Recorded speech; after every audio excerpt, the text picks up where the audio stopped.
নমস্কার, স্পটন নিউজে আপনাদের সবাইকে আরও একবার স্বাগত। আমি সাগর। এই মুহূর্তে আপনাদের সঙ্গে উপস্থিত রয়েছি তালতলা গ্রাউন্ড থেকে। কলকাতা ফুটবল লিগের 3rd ডিভিশন ম্যাচ এই মাঠেই মুখোমুখি হয়েছিল ব্যাথো স্পোর্টিং ক্লাব এবং মনোহরপুকুর মিলন সমিতি। হাড্ডাহাড্ডি লড়াইয়ের পর আজকের গোলশূন্য ড্রয়ই ম্যাচ শেষ হলো। দুই দলকেই 1 পয়েন্ট নিয়েই সন্তুষ্ট হতে হলো।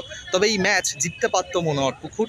সুযোগ নষ্ট হয়েছে বেশ কিছু, তারই খেসারত দিতে হলো। এদিন দুই দলের কোচের সঙ্গে আমরা কথা বলে নিয়েছিলাম এই ম্যাচের ফলাফল নিয়ে, ম্যাচের ড্র নিয়ে। কি বলছেন তারা, চলুন একবার শুনে নেওয়া যাক। এই মুহূর্তে আমার সঙ্গে রয়েছেন মনোহরপুকুরের হেড কোচ আশিস দা এবং তার সঙ্গে রয়েছেন সহকারী কোচ দালবদেব। দুজনের কাছে একই প্রশ্ন রাখবো যে আজকের ম্যাচটা তোমাদের ব্যাথরের সঙ্গে ছিল, তুল্যমূল্য দুই দলের মধ্যে ভালোই লড়াই হয়েছে। ব্যাথরের কোচও বললেন যে তুলনামূলকভাবে মনোহরপুকুর ওদের থেকে ভালো ফুটবল খেলেছে, সুযোগ মিস হয়েছে, যে কারণে ম্যাচের ফলাফল 1 পয়েন্ট নিয়েই সন্তুষ্ট থাকতে হচ্ছে। একটু তোমরা বিশদে বলো যে আজকের এই ম্যাচের ড্র নিয়ে। ব্যাপারটা যে আমাদের মিস্টেক, গোল ছাড়া না, আমাদের টিম খেলেছে, ব্যালেন্স করেছে, কিন্তু আমাদের ফিনিশার না হওয়ার ফলে আমাদের 1 পয়েন্ট নিয়ে আমাদের খুশি হয়ে থাকতে হবে। এটাই বেশ কিছু সুযোগও মিস হলো, যাতে ম্যাচের ফলাফল অন্যরকম হতে পারত। খেলার শুরুতেই অনেকগুলো সুযোগ পেয়েছিলাম, সেই সুযোগগুলো আমাদের ছেলেরা কাজে লাগাতে পারেনি। সবাই একটু নতুন বাচ্চা ছেলে, এর জন্য একটু খেলতে পারছে না, নার্ভাস হচ্ছে। কিন্তু আমরা অনেকগুলোই ওপেন সিটার পেয়েছি, কিন্তু টেকনিক্যাল ভুলের জন্য হয়তো গোলগুলো হয়নি।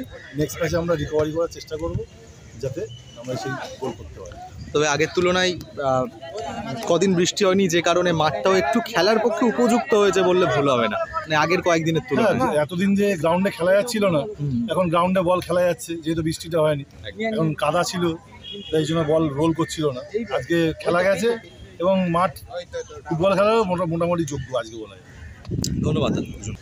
নমস্কার, এই মুহূর্তে আমার সঙ্গে রয়েছেন ব্যাথো স্পোর্টিং ক্লাবের কোচ প্রবীর সরকার। প্রবীরদা, আজকের মনোহরপুকুর মিলন সমিতির বিরুদ্ধে তোমাদের খেলা ছিল, সেই ম্যাচটা ড্র হলো, লড়াই তুল্যমূল্য ছিল দুই দলের মধ্যে, একটু বিশদে বলো। ঘটনা হলো, আগের দুটো ম্যাচ আমরা হেরে গেছি, খুবই আমাদের অবস্থাটা খারাপ ছিল। আজকের এই ম্যাচটা 1 পয়েন্ট আমরা পেলাম ঠিকই, কিন্তু ওরা আমাদের থেকে অনেক বেটার ফুটবল খেলেছে।